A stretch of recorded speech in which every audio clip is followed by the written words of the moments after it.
The conference room fell silent as the hologram flickered to life. Ambassador Soman stood perfectly still, her hands clasped behind her back as she watched the alien ship materialize in the display. It was massive, larger than any human vessel ever built. Its surface gleamed with a dark metal that seemed to drink in the starlight around it. "They call themselves the Galactic Empire," said Captain Minho, standing beside her. His uniform was crisp, despite the long journey to this distant system. Their message was clear: submit or be destroyed. Soman had spent 15 years in diplomatic service. She had negotiated trade agreements, peace treaties, and cultural exchanges with dozens of human colonies. But this was different. This was humanity's first contact with an alien civilization. Everything she said in the next few hours could determine whether humanity survived or vanished from the galaxy. "Schedule the meeting," she said quietly. "I'll speak with them." 3 hours later, Soman sat across from High Arbiter Velthrin. The alien was tall and thin, with pale blue skin that reflected the harsh lighting of his ship. His eyes were pure black, showing no emotion as he studied her. Behind him stood 2 guards, their bodies covered in armor that hummed with energy. "Ambassador Soman," Velthrin spoke in perfect human language, though his voice carried a strange musical quality. "Your species has entered space claimed by the Galactic Empire for 3,000 years. This is unacceptable." "We meant no offense," Samin replied carefully. "Humanity seeks peaceful cooperation with all intelligent species. We didn't know these systems were claimed. Ignorance is not an excuse." Velthrin leaned forward slightly. "The Empire has analyzed your technology, your ships, your weapons, your power systems. All of it is primitive. You are centuries behind our capabilities. Resistance would be futile and brief." Soman felt her heart racing but kept her face calm. "Then let us avoid conflict entirely. Humanity controls only a small number of systems. We can establish borders, create trade agreements. There's no need for war. The Empire does not negotiate with lesser species." Velthrin's tone remained flat, almost bored. "You have 2 choices.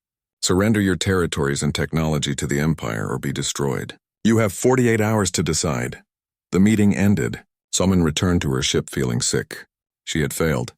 The Empire saw humanity as nothing more than insects to be swept aside. As her ship jumped back to human space, she composed her report to Earth's government. War was coming, whether humanity wanted it or not. Commander Jiho received the news in his office on Mars. He was a stocky man with gray hair and tired eyes. For 20 years he had served in humanity's defense forces. He had fought pirates, rebels, and the occasional corporate war. But this was different. This was extinction. He called his senior officers to an emergency meeting. Minho was there, fresh from escorting Soman. Also present were Admiral Tejan, who commanded humanity's largest fleet, and several tactical specialists. "Show me what we're facing," Jiho said. The hologram displayed everything human intelligence had gathered about the Empire. Their territory covered thousands of star systems.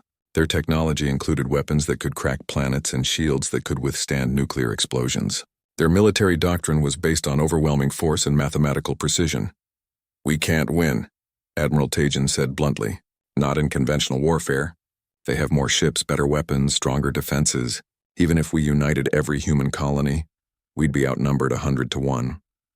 "Then we don't fight conventionally," Jiho replied. He pulled up tactical data from the Empire's approach. "Look at their fleet movements. Perfect formations. Optimal spacing. Mathematical precision. They fight like a computer program." "That's good for them," Minho said. "No." Jiho shook his head. "It's predictable. Computers can calculate millions of possibilities, but they follow patterns. Humans don't. We make mistakes, we improvise, we do things that make no logical sense. That's our advantage." The room went quiet.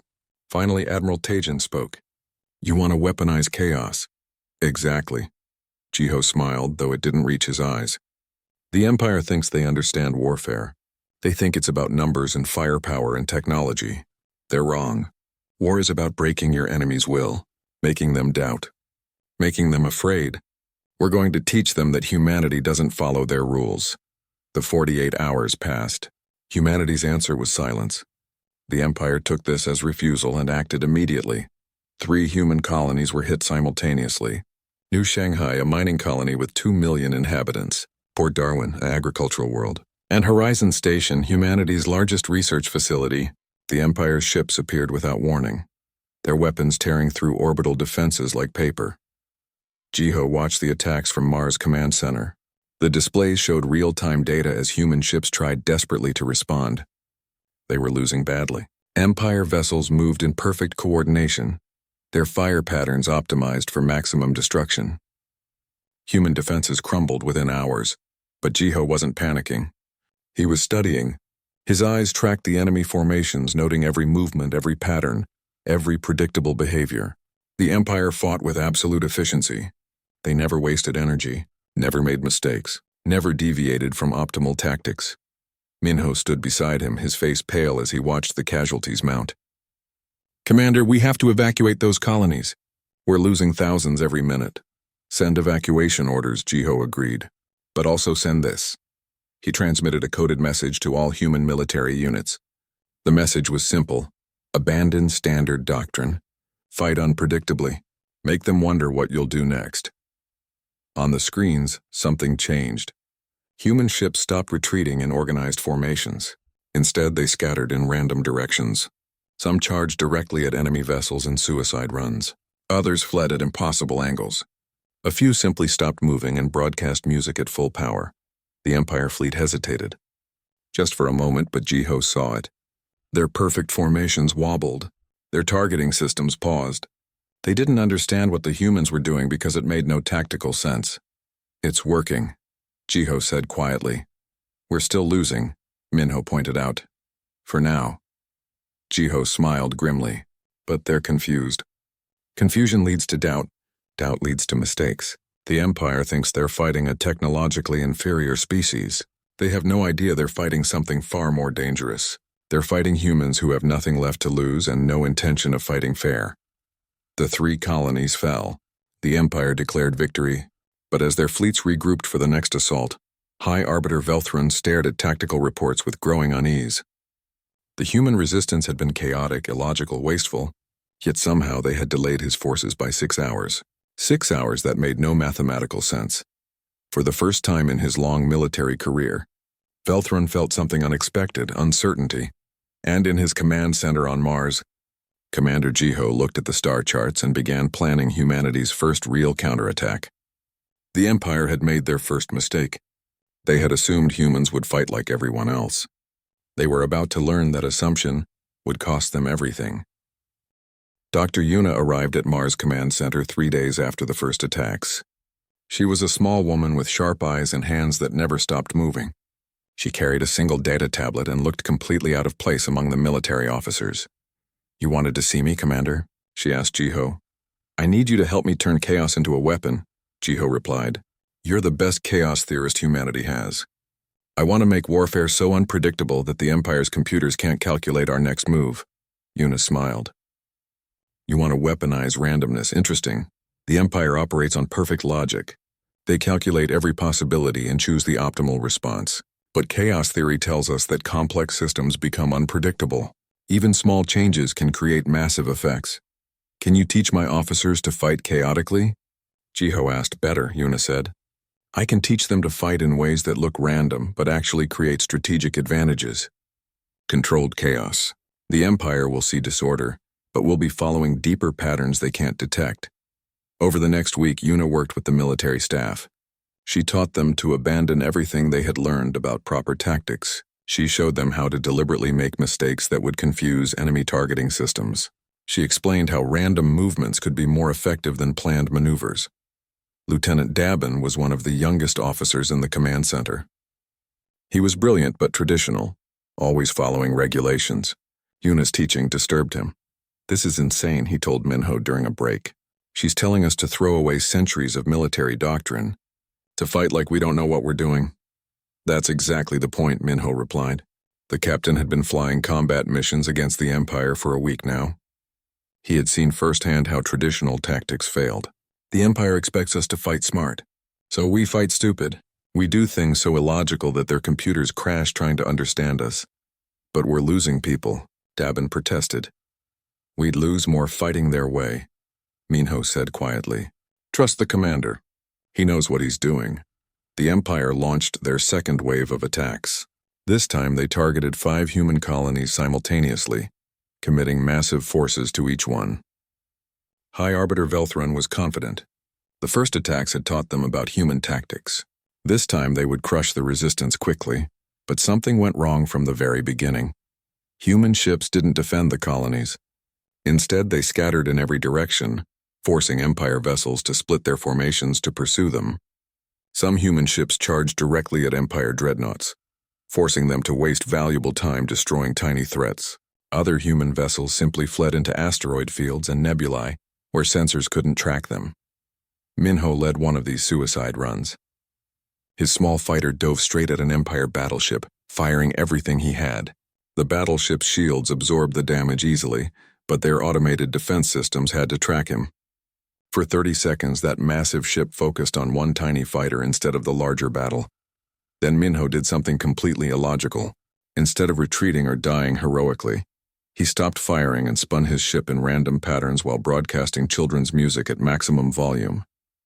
The Empire ship's computers paused, trying to understand what was happening. Those few seconds of confusion let 3 other human ships land critical hits on the battleship's engines. Across 5 battlefields, similar chaos unfolded. Human forces deliberately sacrificed tactical advantages to create confusion. They abandoned strong positions for no apparent reason. They attacked heavily defended targets while ignoring easy ones. They broadcast poetry, music, and random data across all frequencies, flooding Empire communication networks with meaningless noise. In his flagship, Velthron watched his perfect battle plans crumble.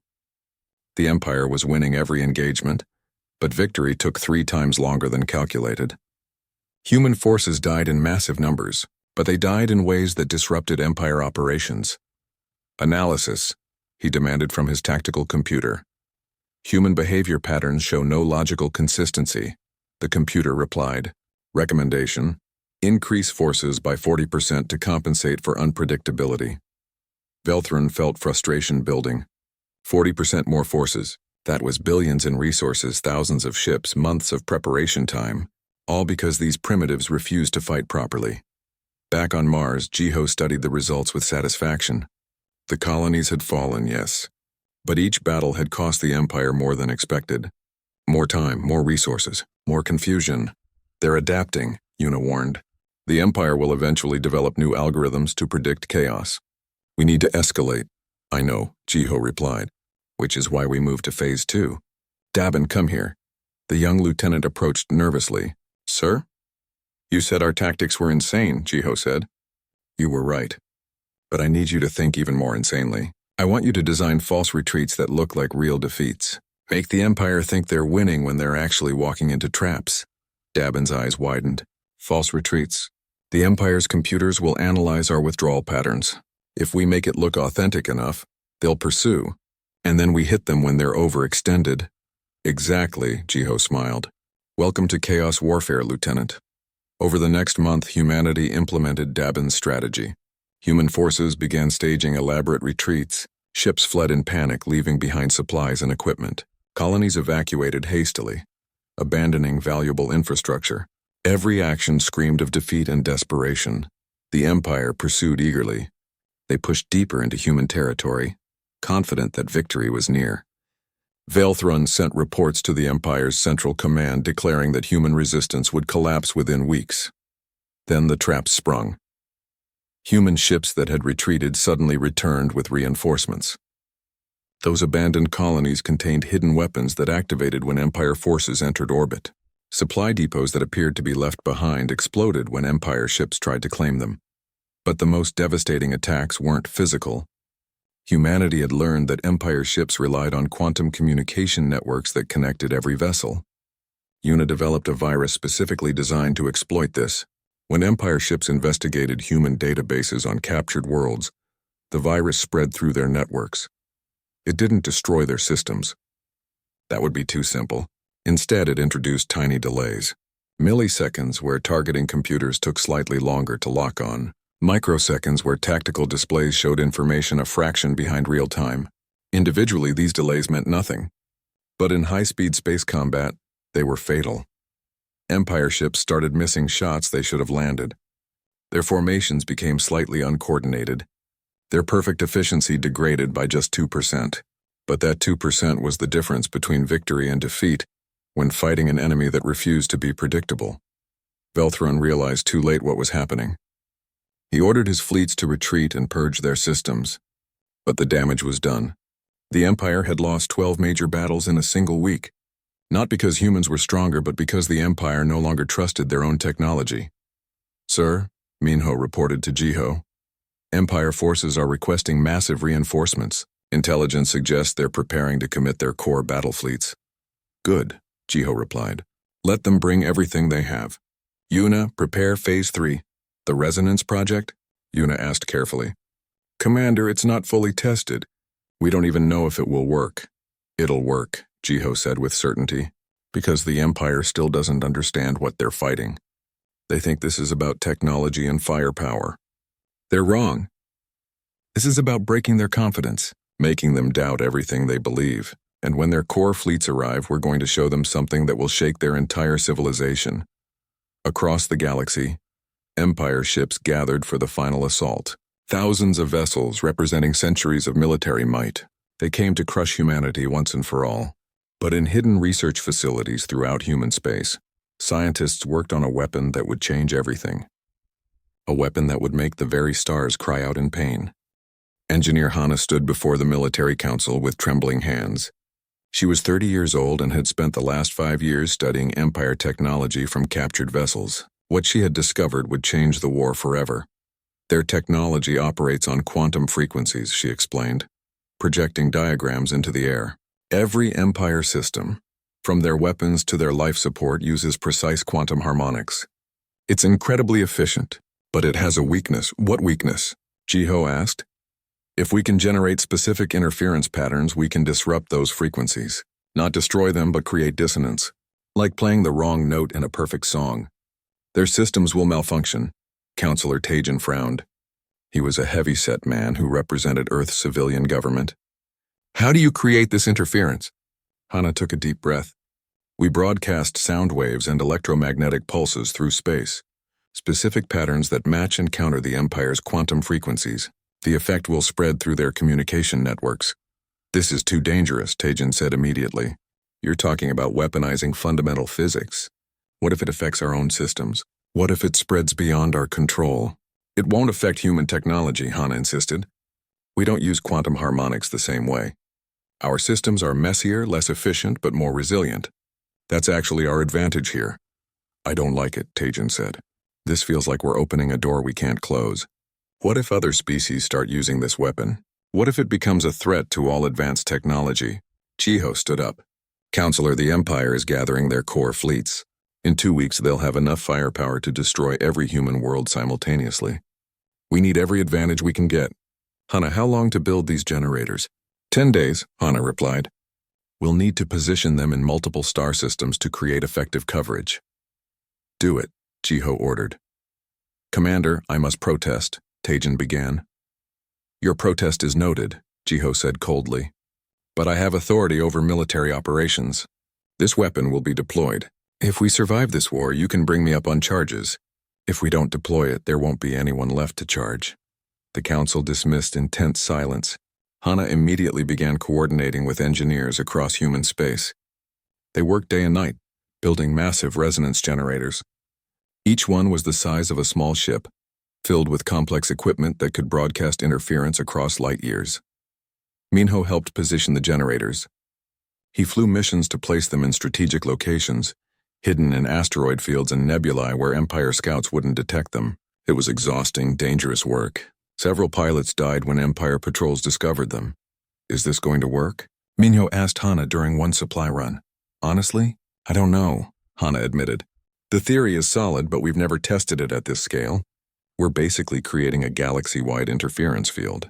If I'm right, it'll cripple the Empire's technology. If I'm wrong, it might do nothing at all. And if it goes really wrong," Hana looked away, "then we might damage the fundamental structure of space in these systems. Nothing catastrophic, but navigation and communication could become unreliable for decades." "Wonderful," Minho said dryly. "No pressure then." 9 days later, the Empire's core fleet arrived. It was the largest military force ever assembled in known space. 3,000 warships, including 50 dreadnoughts that could each destroy a planet. High Arbiter Velthron commanded the fleet personally from his flagship. "This ends today," Veltron declared to his officers. "Humanity has proven resourceful, but resourcefulness cannot defeat overwhelming force. We will crush their remaining colonies and end this embarrassment to the Empire." The Empire fleet moved forward in perfect formation. Human forces gathered to meet them. Every available ship committed to this final battle. The human fleet was pitifully small by comparison. Maybe 500 vessels against 3,000. Jiho watched from his command ship. His hand hovered over the activation control for the resonance generators. Beside him, Yuna monitored the readings carefully. "All generators are online and ready," she reported. "Commander, once we activate this, there's no turning back. The interference will spread through their entire network within minutes." "I know," Jiho replied. He opened a channel to all human ships. "All forces, this is Commander Jiho. In a few moments, I'm going to activate a weapon that will change this battle. Your orders are to survive the next 60 seconds. After that, engage at will. Good luck." He pressed the activation control. For a moment, nothing happened. Then space itself seemed to shudder. The resonance generators began broadcasting their interference patterns. Invisible waves of carefully calculated dissonance spread outward at the speed of light. The Empire fleet was the first to be affected. Their quantum communication network began experiencing interference. Ship computers tried to compensate, amplifying their signals to maintain clarity. This only made things worse. The amplified signals picked up more interference, creating a feedback loop. Then something unexpected happened. The interference created actual sound waves through space. Normally, space is silent because there's no medium to carry sound. But the quantum frequencies the Empire used could generate vibrations in the fabric of space itself. The resonance weapon exploited this. A sound emerged from the darkness. It was horrible. A screaming, wailing noise that seemed to come from everywhere at once. It wasn't just sound. It was quantum distortion made audible. The death cry of a million interconnected systems failing simultaneously. Empire ships began losing power. Their weapons failed to fire. Their shields flickered and died. Their engines sputtered. Across 3,000 vessels, crews watched in horror as their perfect technology betrayed them. Veltron stared at his tactical display in disbelief. Every system was showing errors. Backup systems activated and immediately failed. Emergency protocols triggered and froze. His mighty dreadnought was becoming nothing more than a dead hulk drifting in space. "What is this?" he demanded. "What have they done?" His science officer checked the readings with shaking hands. "They're attacking our quantum infrastructure. The interference is cascading through our entire network. Every system that uses quantum harmonics is failing. Can we counter it?" "No, the interference is too widespread. We'd need to shut down everything and rebuild our systems from scratch. That would take weeks." Through the viewport, Veltron could see human ships advancing. They moved carefully, cautiously, as if they couldn't quite believe what was happening. The mighty Empire fleet was helpless before them. "All ships retreat," Veltron ordered. "Emergency protocols. Use chemical rockets if you must. Get us out of this interference field." The Empire fleet began a chaotic withdrawal. Ships limped away on backup systems, some colliding with each other in their panic. The perfect formations were gone, replaced by desperate flight. And through it all, that terrible sound continued, the sound of stars crying out in pain. Human forces pursued, but carefully. Jiho had ordered them not to slaughter the retreating enemy. There would be time for that later if necessary. For now, it was enough to watch the mighty Empire flee. As the last Empire ships jumped to faster-than-light speeds and escaped the interference field, Jiho allowed himself to breathe. They had won. Against impossible odds, humanity had defeated the greatest military force in the galaxy. But as he listened to the echoing screams of distorted quantum frequencies fading into silence, he wondered what price they had paid for this victory. They had made the stars themselves cry out. That kind of power was terrifying. And somewhere in the galaxy, thousands of species had heard those screams and were asking themselves the same question. What kind of beings could do such a thing? The message arrived 3 weeks after the Empire's retreat. It was encrypted using old human diplomatic codes. When Soman decoded it, she found something remarkable.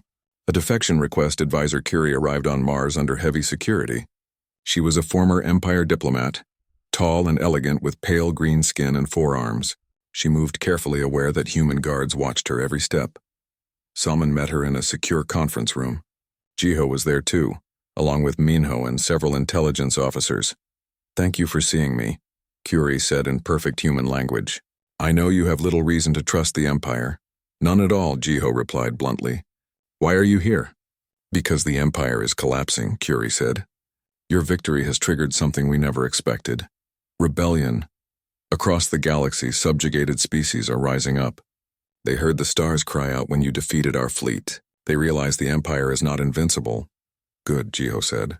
They should be free. You don't understand, Curie insisted. The Empire controlled thousands of worlds for 3,000 years. Our infrastructure, our trade networks, our peacekeeping forces, all of it is breaking down. Colonies are starving because supply ships aren't running. Systems are at war with each other because there's no central authority. Chaos is spreading. Soman leaned forward. What do you want from us? Help us rebuild, Curie said simply. Not restore the Empire. That's finished. But help create something new. A federation where different species can coexist peacefully. You've proven you can defeat us. Now prove you can be better than us. Absolutely not, Jiho said immediately. The Empire tried to exterminate us. Now they want our help? We should press our advantage and dismantle what's left of their military. Commander, Soman said carefully, think about the long term. If we destroy the Empire completely, we create a power vacuum. Dozens of species will fight to fill it. The galaxy will burn in civil wars for generations. Better that than letting the Empire survive, Jiho countered. They attacked us without provocation. They killed millions of humans. Now we're supposed to forgive and help them?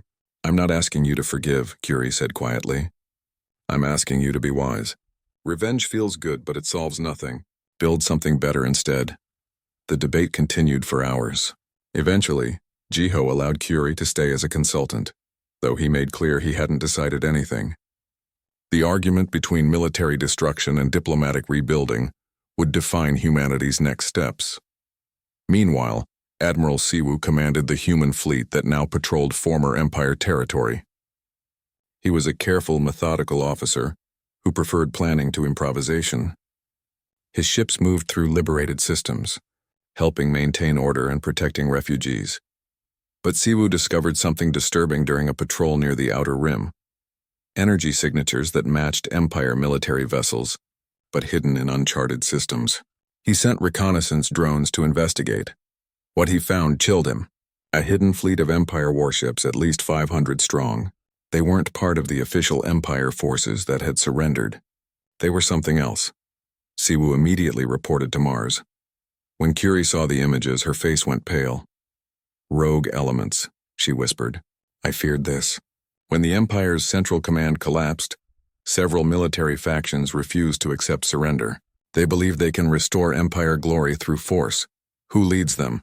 Jiho demanded. General Yunji, Curie replied. She's a fanatic. Brilliant, ruthless, and completely loyal to the old Empire ideology. She won't negotiate. She'll fight until she wins or dies. What's her objective? Minho asked. Revenge, Curie said. She blames humanity for the Empire's collapse. She'll want to hurt you as badly as possible. My guess is she's targeting your colonies directly. Intelligence confirmed Curie's assessment within days. The rogue fleet was moving toward human space. They had avoided the resonance interference fields and were using older technology that was less efficient, but more resistant to disruption. Worse, they had planet-killer weapons. These were banned under Empire law, but Yunji had activated them anyway. Each weapon could sterilize an entire world, killing all life on the surface. Jiho called another council meeting. This time, High Arbiter Velthrin attended via hologram. The former Empire commander looked tired and defeated. General Yunji is a problem for both of us, Velthrin said. The official Empire forces that surrendered to you number about 2,000 ships. We're willing to help stop her. But our systems are still recovering from your resonance attack. We're at maybe 30% effectiveness. Why should we trust you? Jiho asked. You tried to exterminate us months ago. Because Yunji will come for us next, Velthrin replied. She sees anyone who surrendered to you as traitors. If she destroys humanity, she'll turn on us. We have a common enemy now. He's right, Soman said. This is bigger than our war with the Empire. If Yunji succeeds, the galaxy descends into chaos. We need allies. I don't like it, Jiho said. But I also don't see a choice. We can't fight Yunji alone, not while defending our colonies. Velthrin, I'm accepting your offer. But understand this, one betrayal and I'll finish what we started. The Empire won't get a third chance. Understood, Velthron replied quietly. Over the next 2 weeks, an unusual alliance formed. Human and Empire forces began coordinating operations. It was awkward at first. The species had been enemies for months. Trust was non-existent, but necessity forced cooperation. Minho led joint patrols with Empire pilots. They communicated through stiff, formal protocols, but slowly began to respect each other's abilities. The Empire pilots were disciplined and precise. The human pilots were creative and unpredictable. Together, they covered each other's weaknesses. Meanwhile, Curie worked with Soman to coordinate humanitarian efforts. Liberated species needed food, medicine, and security. The old Empire supply networks were broken. Together, they built new ones based on cooperation rather than domination. But as the alliance strengthened, Yunji's rogue fleet drew closer. Intelligence reports showed they were 2 weeks from reaching human space.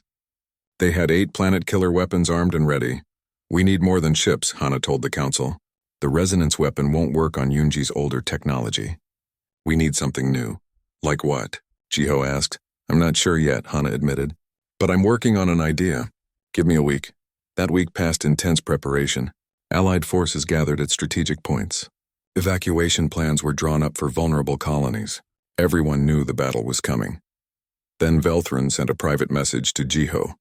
It was short but shocking. Yunji had sent him a communication. She was offering negotiation. It's a trap, Minho said immediately when Jiho shared the news. Probably, Jiho agreed. But what if it's not? What if there's a chance to stop this without more bloodshed? You can't seriously be considering this, Minho protested. I'm considering everything, Jiho replied.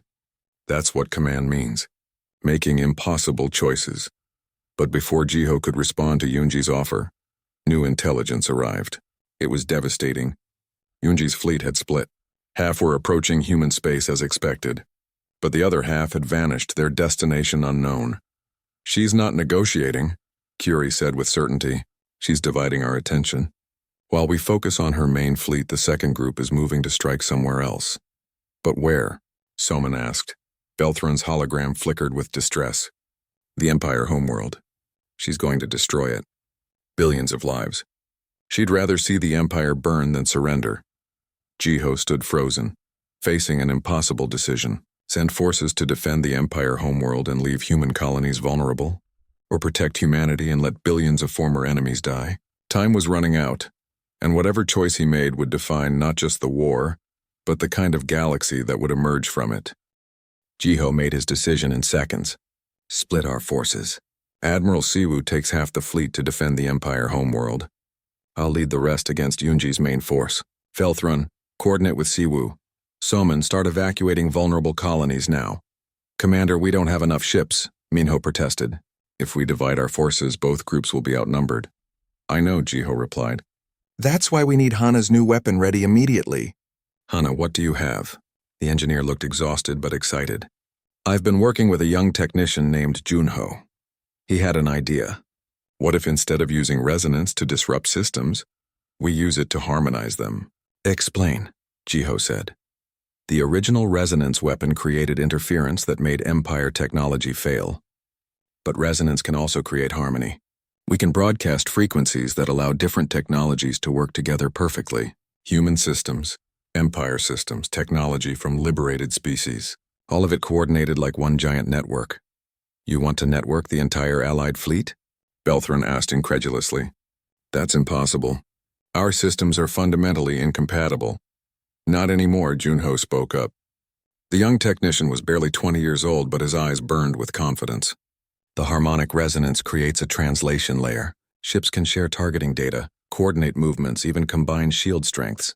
We become one fleet instead of many separate forces. How long to implement? Jiho asked. 6 hours to modify the existing resonance generators, Hana replied. But Commander, this is untested. We have no idea if it will work in combat conditions. Do it, Jiho ordered. We're out of time for caution. Make it work or we all die trying. The next 6 hours were chaos. Engineers worked frantically to reprogram resonance generators. Pilots received hasty briefings on the new coordination system. Military commanders from different species tried to plan combined operations, despite language barriers and cultural differences. Soman coordinated the diplomatic side. bringing together representatives from dozens of liberated species. Many were skeptical. They had suffered under Empire rule for generations. Now they were being asked to trust humans and reformed Empire forces. "I understand your hesitation," Soman told them. "But General Yunji threatens all of us. She has weapons that can destroy entire worlds. If we don't stand together, we'll fall separately. This isn't about forgiveness. It's about survival." Slowly, grudgingly, the different species agreed to coordinate. They contributed what ships they had. It wasn't much, but every vessel mattered. Meanwhile, Yunji's rogue fleet closed in. They moved with grim determination, ignoring all communication attempts. The fleet that approached human space numbered 250 warships, including 4 planet-killer weapons. Jiho's combined force was larger, but less coordinated. 300 ships from multiple species, all with different technologies and tactics. Without the harmonic resonance working, they would be easy prey for Yunji's disciplined forces. "Resonance generators are online," Hana reported from the command ship. "Activating harmonic protocols now." For a moment, every ship in the Allied fleet experienced a strange sensation. Their systems seemed to expand, connecting to something larger. Human pilots could suddenly see tactical data from Empire sensors. Empire gunners could coordinate with alien targeting systems. Different technologies that should have been incompatible began working together seamlessly. "It's working," Minho reported from his fighter. "I can see everything. Every ship, every weapon, every shield strength. It's like we're all part of one organism. All forces, this is Commander Jiho," he broadcast across the network. "We are many species, many technologies, many cultures. Today we fight as one. Show General Yunji what unity can achieve." The battle began. Yunji's fleet attacked with brutal efficiency. Their weapons were powerful and their tactics precise. They focused fire on individual ships, destroying them before moving to the next target. It was the classic Empire doctrine of overwhelming force. But the Allied fleet responded in ways Yunji had never seen. When she targeted one ship, others immediately moved to cover it with their shields. When she tried to flank the formation, ships from different species coordinated perfectly to counter her movement. Human creativity combined with Empire precision and alien innovation created something entirely new. The harmonic resonance did more than share data. It shared understanding. Pilots could feel the intentions of their allies. Commanders could coordinate without speaking. The fleet moved like a single living thing, adapting and responding faster than any individual force could. Minho led his fighter squadron in a coordinated strike against one of Yunji's planet-killer weapons. Human fighters provided speed and unpredictability. Empire bombers provided heavy firepower.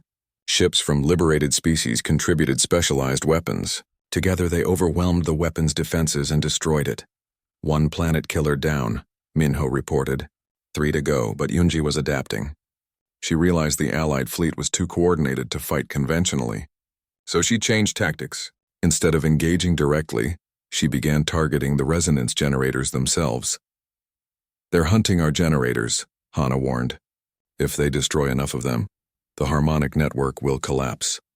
Protect those generators at all costs," Jiho ordered. "Without them, we lose our advantage." The battle intensified. Allied ships threw themselves between Yunji's forces and the generators. Casualties mounted on both sides, but the harmonic network held. Meanwhile, on the other side of the galaxy, Admiral Siwu faced his own crisis. Yunji's second fleet had reached the Empire homeworld. They were activating their planet-killer weapons, preparing to sterilize the surface. Siwu had fewer ships than the attackers, but he had something else. The people of the Empire homeworld were evacuating in massive transport ships. Billions of civilians trying to escape before the weapons fired. "We have to buy them time," Siwu told his officers.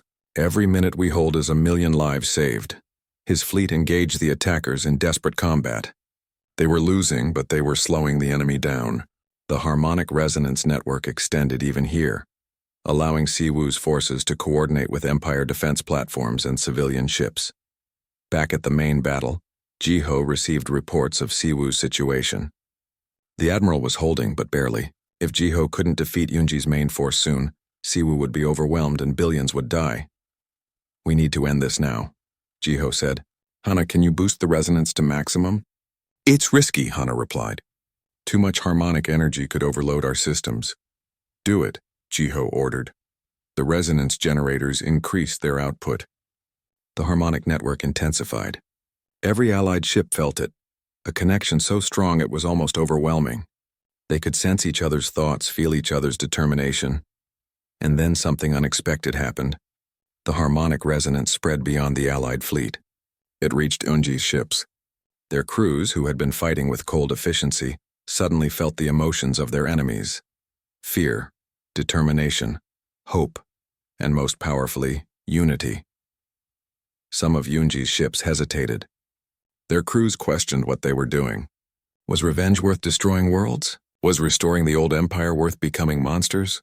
All ships cease fire, a voice broadcast across Unji's fleet. It was her second in command. General Unji, we will not follow this path. The empire we served stood for order and stability, not genocide. We surrender. Traitors, Unji screamed. I'll destroy you all myself. But her fleet was breaking apart. Ship after ship powered down their weapons and requested terms of surrender. Only Unji's flagship and a handful of loyal vessels continued fighting. Minho led the final assault. His squadron, a mix of human, empire, and alien fighters, disabled Unji's flagship. She was captured alive, still screaming defiance. At the Empire homeworld, the Second Fleet also surrendered when they learned what had happened. Sewu's forces stood down exhausted but victorious. The evacuation transports began returning to the surface. Billions of lives had been saved. The war was over. 6 months later, representatives from hundreds of species gathered on Mars. They came to sign the charter establishing the Galactic Federation. It was a new government based on equality, cooperation, and mutual defense. The harmonic resonance network had been refined and expanded. It now connected billions of beings across the galaxy, allowing instant communication and coordination. Different species could work together seamlessly, combining their unique strengths. Jiho stood on a balcony overlooking the ceremony. He had resigned his military command, believing the new federation needed civilian leadership. But he had stayed on as an advisor. Soman joined him. She had been elected as one of the Federation's first ambassadors. We did it, she said quietly. We turned enemies into allies. You did it, Jiho corrected. I was ready to destroy the Empire. You convinced me there was a better way. We both did our parts, Soman replied. You showed them we couldn't be defeated. I showed them we could be partners. Both were necessary. They watched as the charter was signed. Hundreds of species, all agreeing to work together. The old empire was gone, replaced by something better. Do you remember what you told me before the war started? Soman asked. You said humanity's advantage was chaos and unpredictability. I remember, Jiho said.